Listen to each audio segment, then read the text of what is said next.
Interestingly, if you like, I'm not here because this was my choice. You very kindly asked me. Something shifted inside the palace, and this time it was not quiet. A single moment of public disrespect sparked a reaction no one expected. And behind closed doors, Prince William did not stay silent. The moment that shocked the palace. It began with what many first dismissed as nothing more than a passing moment, a brief exchange, a subtle shift in tone, the kind of interaction that, in any other setting, might have faded into the background without a second thought. But within the royal family, where every glance is analyzed and every word carries weight, even the smallest moment can become something far more significant. In the early weeks of 2026, a carefully orchestrated royal engagement brought together several senior figures of the monarchy. The event was intended to project unity, stability, a renewed sense of purpose following months of quiet adjustments behind palace walls. Cameras were present. Crowds had gathered. The atmosphere, at least on the surface, appeared composed. But beneath the polished exterior, something unexpected was about to unfold. As Princess Anne moved through the event, with her usual measured confidence, her presence carried the quiet authority she has maintained for decades. There was no need for grand gestures or commanding statements. Anne has never relied on spectacle. Her reputation alone has always been enough. And then came the moment. Camilla's daughter, who had been moving within the same circle of attendees, approached during what should have been a routine interaction. At first, nothing seemed unusual. A greeting, a few exchanged words, a polite acknowledgement. But for those paying close attention, something in the tone felt different. The observers would later describe it as subtle, but unmistakable. A response that lacked warmth. A manner that seemed, if only for a brief second, dismissive. Not openly confrontational, not overtly disrespectful in the traditional sense, but enough to disrupt the expected rhythm of royal etiquette. Princess Anne paused. It was a small pause, barely noticeable to the casual observer. But for those familiar with her demeanor, it stood out immediately. Anne does not hesitate without reason. She does not break her composure lightly, and yet, in that instant, something had clearly registered. Those nearby reportedly exchanged glances. A shift in energy passed through the immediate circle. Conversations that had been flowing effortlessly seemed to tighten. The atmosphere, once relaxed, took on a more cautious edge. What exactly was said remains unclear. As is often the case with royal interactions, the details are not publicly confirmed. But the interpretation was swift. Within hours, speculation began to circulate. Media outlets picked up on the interaction, replaying footage, analyzing body language, dissecting expressions frame by frame. Commentators debated whether the exchange had been misread or whether it revealed something deeper. Social media amplified the discussion, with viewers offering their own interpretations of the moment. But inside the palace, the reaction was not driven by speculation. It was driven by understanding, because those who operate within royal circles recognize the significance of protocol. They understand the unspoken rules that govern interactions, and they know when those rules have been disrupted. For Princess Anne, respect is not something that is requested. It is something that is expected, quietly and consistently. Her decades of service, her unwavering commitment, and her position within the family have established a standard that few would challenge, which is why this moment, however brief, carried such weight. It was not about a single exchange. It was about what that exchange suggested: a shift in tone, a deviation from tradition, a possible sign of changing dynamics within the extended royal circle. And perhaps most importantly, it was about who witnessed it. Because while much of the public focused on the visible interaction, attention within the palace turned toward the reactions unfolding behind the scenes. Princess Anne, as expected, did not respond publicly. There were no statements issued, no visible signs of irritation beyond that fleeting pause. She continued with her duties, maintaining the composure that has defined her entire public life. But silence in her case has never meant indifference. It often means the opposite. It means that the matter has been noted, assessed, filed away for consideration in the appropriate setting. And in this case, that setting extended beyond Anne herself. Because among those present, observing not just the interaction, but its implications, was Prince William. Unlike the public, he did not need commentary or analysis to understand what had occurred. He understood it instantly, and according to those familiar with the dynamics inside the palace, what he saw did not align with the standards he is determined to uphold. What began as a brief, almost imperceptible moment had now taken on a far greater significance. Because in the royal family, moments like these are never isolated. They are signals. And for William, this particular signal raised a question he could not ignore. Had a line just been crossed? And if so, what needed to happen next? Princess Anne's silent authority. To understand why that single moment carried such weight, it is necessary to understand Princess Anne, not just as a member of the royal family, but as one of its most enduring foundations. For decades, Anne has operated in a way that sets her apart from nearly every other senior royal. She does not seek attention. She does not cultivate public sympathy. She does not rely on carefully crafted narratives to maintain her image. Instead, she has built her reputation through consistency, discipline, and an unwavering commitment to duty. Her role has never depended on headlines. It has depended on presence. From the early years of her public life, Anne established a pattern that has remained largely unchanged. She works, she appears, she fulfills her responsibilities. And then she moves on to the next obligation without unnecessary display. While others have navigated waves of public scrutiny, shifting popularity, or personal controversy, Anne has remained remarkably steady. That steadiness has become her authority. Within the palace, this authority is understood without explanation. It does not require reinforcement. It does not need to be asserted in public. It exists quietly, reinforced over time through action rather than words. And perhaps that is why moments of disruption stand out so clearly, because Anne represents a standard that is rarely questioned. Her approach to royal life is rooted in tradition, but it is not performative. She does not follow protocol for appearance. She follows it because she believes in the structure it creates, a structure that, in her view, allows the monarchy to function effectively even under pressure. This perspective has shaped how she interacts with those around her. There is an expectation of professionalism, an expectation of respect, an understanding that every interaction, no matter how small, reflects something larger than the individuals involved. For Anne, these are not abstract ideas, they are practical realities. Over the years, those who have worked alongside her have often described her as direct, focused, and unyielding when it comes to standards. She is not known for unnecessary softness. She does not accommodate behavior that falls outside the boundaries she considers appropriate. And yet, she rarely needs to correct others openly, because her presence alone sets the tone. This is what makes her silence so powerful. When Anne chooses not to respond, it is not because she has overlooked something. It is because she has already assessed it. She has already determined its significance. And she has decided, consciously, how it will be handled. Often that handling does not take place in public view. It takes place in conversations that are measured, precise, and entirely private. That is the nature of her authority. It operates without spectacle. In the aftermath of the incident, this pattern held true. Anne did not address the moment publicly. She did not offer clarification or correction. She continued her schedule without deviation, appearing at subsequent engagements with the same composure she has always maintained. To an outside observer, it may have appeared as though nothing had happened, but inside the royal structure, silence can carry more meaning than any statement.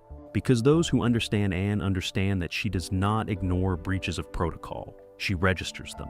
And once registered, they are rarely forgotten. There is also a deeper layer to her position within the family. Anne represents continuity in a way that few others can. She has witnessed decades of change within the monarchy. She has seen its challenges, its transformations, and its moments of crisis. Through all of it, she has remained constant. The constancy gives her a unique perspective. She understands not only how the institution functions, but why it functions the way it does. She recognizes the importance of maintaining certain boundaries, even as the world around the monarchy evolves, and she expects others, particularly those within its orbit, to recognize that as well. When that recognition is absent, even briefly, it does not go unnoticed. It becomes a point of concern, because for Anne, respect is not about personal preference. It is about preserving the integrity of the institution she has spent her life serving. This is why the moment with Camilla's daughter resonated so strongly within palace circles. It was not simply a question of tone, It was a question of alignment. Did the interaction reflect an understanding of the structure Anne represents, or did it suggest a disconnect from it? Anne did not answer that question publicly. She did not need to. Her silence allowed others to draw their own conclusions. And for those paying close attention, those conclusions pointed to something that could not be easily dismissed. A subtle but significant shift. One that would not remain confined to a single moment.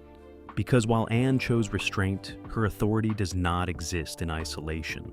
It exists within a network of relationships, responsibilities, and expectations that extend far beyond her own actions. And within that network, there are others who respond differently.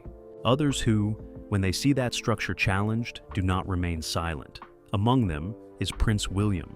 And as the situation continued to unfold, it became increasingly clear that while Anne had chosen composure, William was preparing to take a far more direct approach. Camilla's daughter and the growing divide. To fully understand the tension surrounding that moment, attention inevitably turns toward Camilla's daughter and the position she occupies within the wider royal landscape. It is a position that has always been complex, shaped by proximity to power, but not fully defined by it. Unlike senior members of the royal family, she was not born into the institution. She was not raised within its strict traditions or bound by its expectations from an early age. Her connection came later, through her mother's relationship and eventual place within the monarchy. That distinction, while subtle on the surface, carries significant weight behind the scenes. Because within royal life, upbringing matters. It shapes behavior, it defines instinct. It determines how one navigates situations where protocol is not spoken, but understood. For those born into the system, these rules are second nature. They do not need to be explained. They are absorbed over time, reinforced through years of observation and participation. But for those who enter from the outside, the process is different. It requires adjustment, awareness, a willingness to align with a structure that can feel both rigid and unfamiliar. Camilla's daughter has long been seen as someone who exists on the edge of that structure, close enough to be included, but distant enough to maintain a degree of independence. That independence has often been viewed as a strength. It allows her to operate without the same level of scrutiny or constraint faced by senior royals. But it can also create tension, because independence, when placed within a system built on hierarchy, must be carefully balanced. Over time, subtle differences in approach have reportedly begun to emerge. Differences in how certain situations are handled. Differences in how protocol is interpreted. Differences in the level of formality considered appropriate. These differences are not always visible to the public. They do not often appear in official statements or public appearances. Instead, they exist in smaller moments, in tone, in timing, in the unspoken signals that define interaction within royal circles. The incident involving Princess Anne brought those differences into sharper focus. For some observers, the interaction suggested a level of familiarity that crossed into informality, a tone that might be acceptable in private settings, but felt out of place in a public engagement involving senior figures. For others, it raised a more serious question about whether the boundaries between roles were beginning to blur. Inside the palace, such questions are not taken lightly, because the monarchy relies on clarity, on a shared understanding of where each individual stands within the structure. When that clarity is disrupted, even briefly, it can create uncertainty. And uncertainty within an institution that depends on stability has a way of spreading. There is also the matter of perception. Camilla's position as queen has already required careful navigation of public opinion and internal dynamics. Her family, by extension, exists within that same space. Their actions, whether intentional or not, can reflect on her standing within the institution.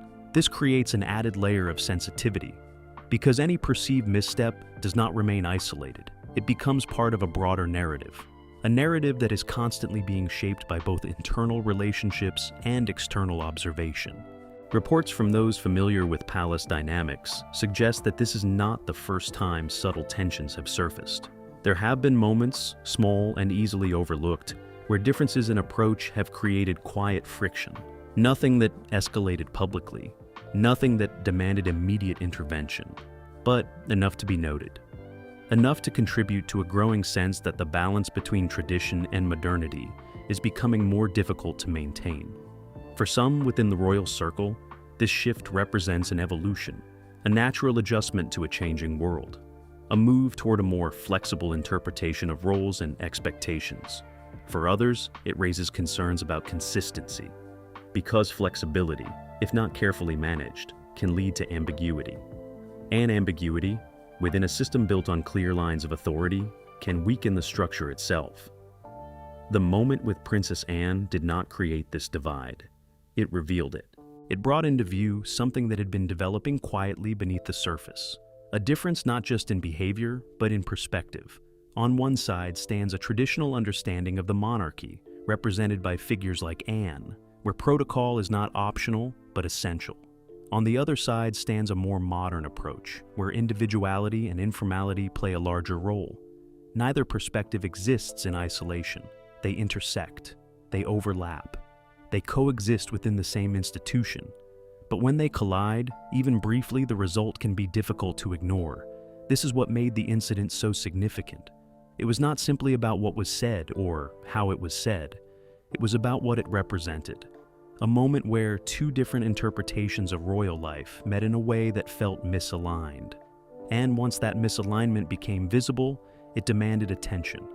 Because within the palace, moments like these are rarely dismissed as isolated. They are seen as indicators, signals of underlying dynamics that may require adjustment, or in some cases, correction. And as those signals began to circulate through the internal structure of the monarchy, one thing became increasingly clear. The situation was no longer just about perception. It was about response. And while some chose to observe and assess, others were already preparing to act. Among them, Prince William stood at the center of what would come next. William's breaking point. For years, Prince William has carefully cultivated an image of composure. He is measured in public, deliberate in speech, and often restrained in moments where others might react more visibly. As the future king, he has learned that every word carries consequence and every reaction can shape perception. But those who know the inner workings of the royal family understand that composure does not mean absence of emotion. It means control. It means knowing when to speak and when to remain silent. And perhaps most importantly, it means recognizing the moments when silence is no longer the right choice. As the incident involving Princess Anne was one of those moments. At first, William observed. He did what he has always done. He assessed the situation without drawing immediate attention to himself. He watched the interaction unfold, noting not just what was said, but how it was said. The tone, the posture, the response. For him, it was not a minor detail. It was a signal. Because William does not view the monarchy as a loose collection of personalities, he views it as a structure, a system that depends on clarity, discipline, and mutual respect. And within that system, certain figures hold a significance that cannot be undermined. Princess Anne is one of those figures. To William, she represents continuity, a direct link between the past and the future of the institution he is preparing to lead. Her decades of service are not simply admirable, they are foundational. They set a standard that he believes must be upheld if the monarchy is to maintain its credibility. So when he saw what he interpreted as a lapse in respect toward her, he did not dismiss it. He internalized it. In the hours following the event, those close to William began to notice a shift. It was subtle at first, a tightening in his focus, a change in tone during private discussions, the kind of shift that signals something is being processed more deeply than usual. He did not address the situation publicly. There were no statements, no visible signs of reaction in front of cameras. But behind closed doors, the conversation had already begun. And it was not a casual conversation. According to sources familiar with the matter, William sought clarity. He wanted to understand exactly what had occurred and how it had been perceived by those present. He asked direct questions, he listened carefully, and as the details became clearer, so did his position. For William, this was not about personal conflict. It was about principle. He reportedly expressed concern that the incident reflected a broader issue, a growing inconsistency in how protocol was being observed by those operating within the royal sphere. And for someone in his position, that inconsistency carries long-term implications. Because if the structure begins to weaken at its edges, it can eventually affect the center. Those who were part of the subsequent discussions described William's tone as firm, not emotional in an uncontrolled sense, but intense in its clarity. He did not raise his voice. He did not engage in dramatics. But he made his position unmistakably clear.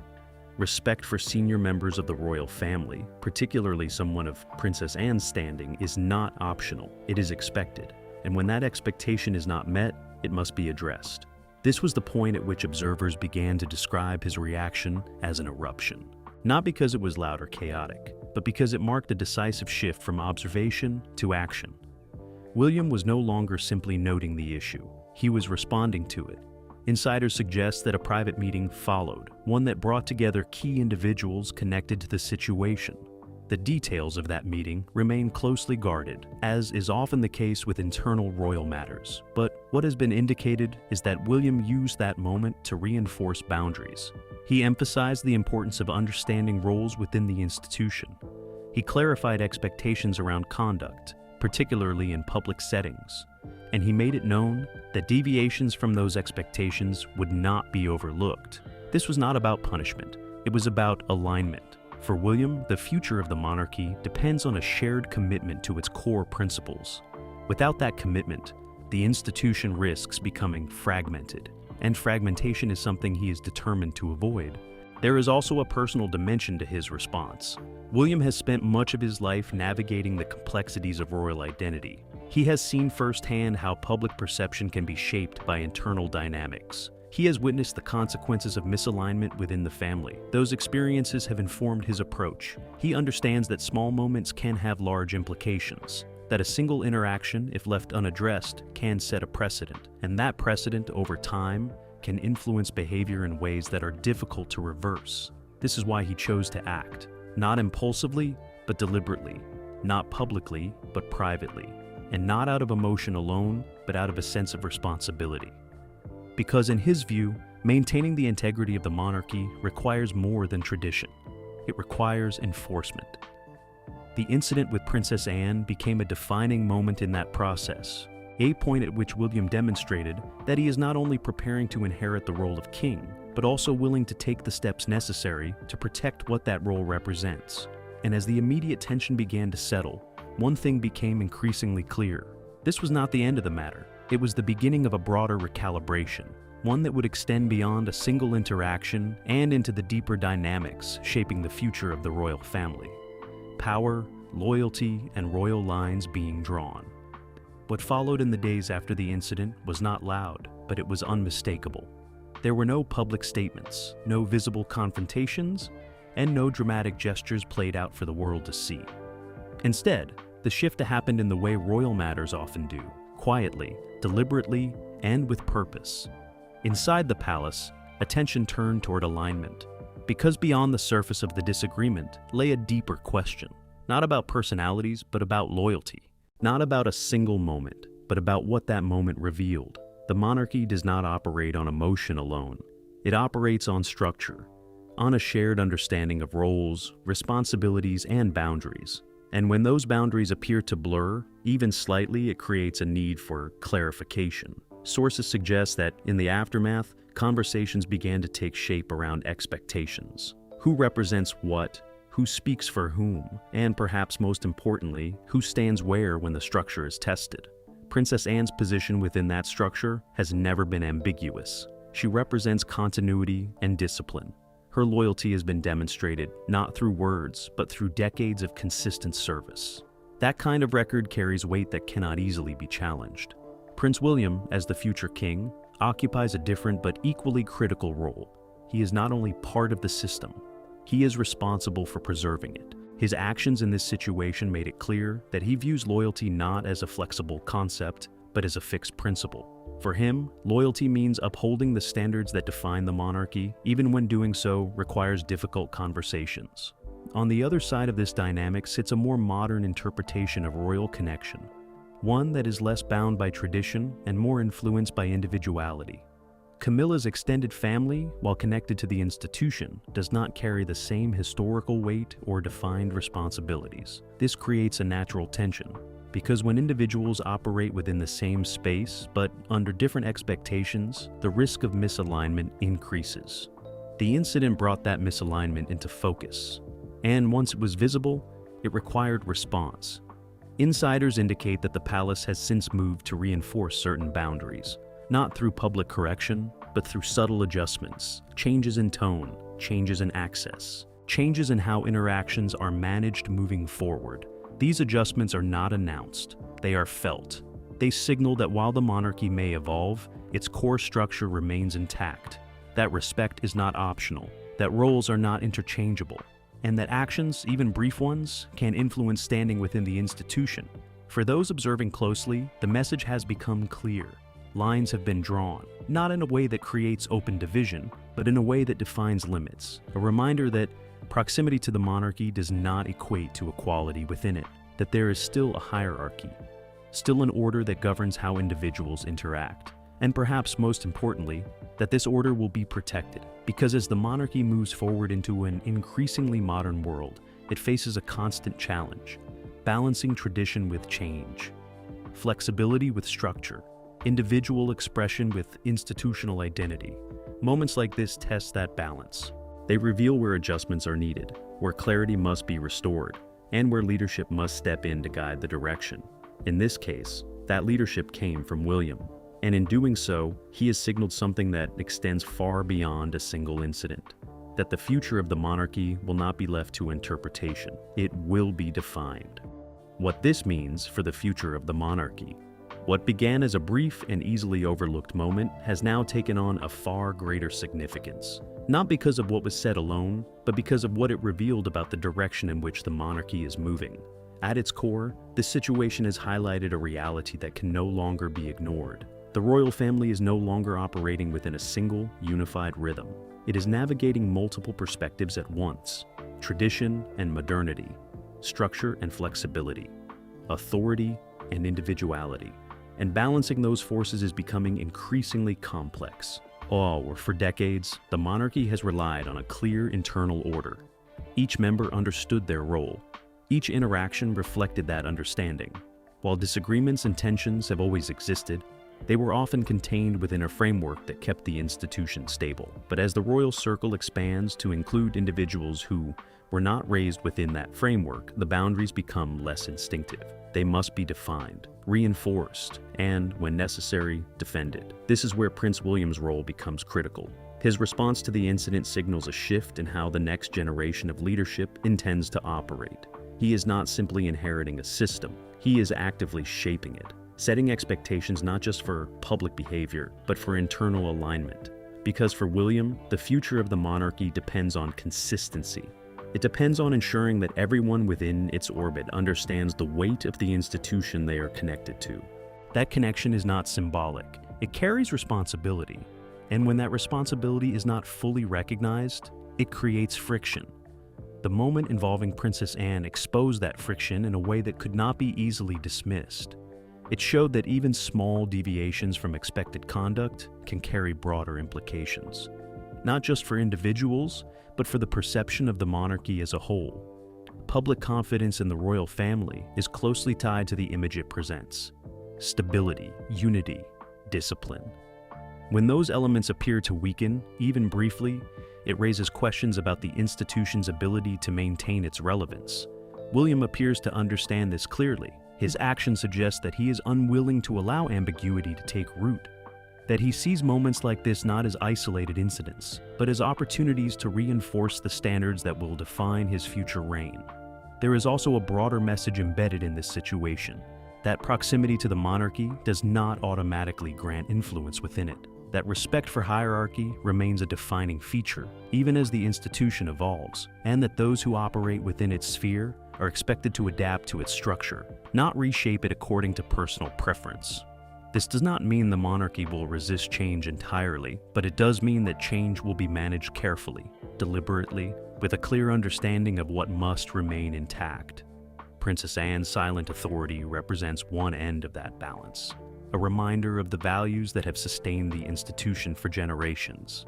William's response represents the other, a vision for how those values will be protected moving forward. Together, they form a continuum, past and future aligned around a shared purpose.